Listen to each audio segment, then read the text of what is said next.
So here we have the leek seed bed in the polytunnel.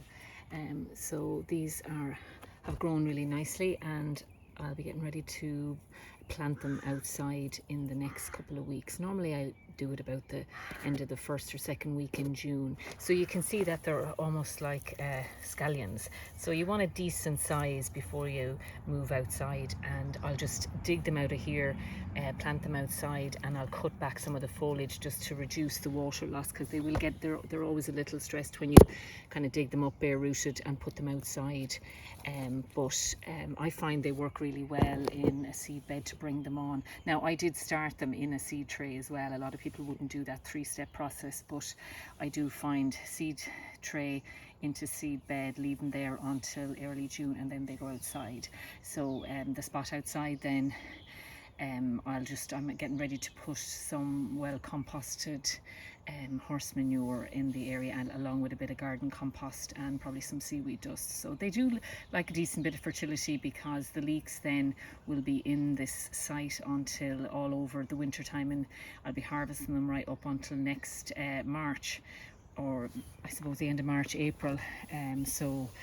They're a good crop to have in. Now you can start harvesting them around September, depending on, I have two different varieties going in. One is for kind of an early autumn harvest, and then the other variety, I think it's a blue-green, is for sort of late winter into early spring. And that is, yes, that's the blue-green, and then the other one is Hannibal, is the one that I'll start harvesting, say, end of September, October.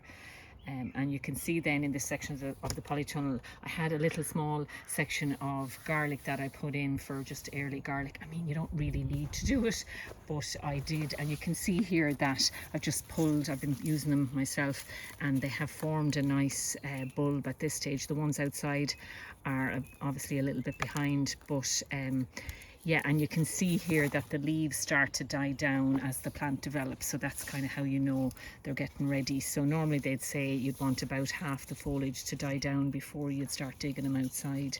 But again, you can decide yourself what size, but I'm pretty happy with that for end of May in the polytunnel. And that variety, I think, is Valilado. So yeah, and I'll show the outdoor crop at some point, and how they're developing. So realistically, for the outdoor crop, I won't be looking to start digging them until probably early July.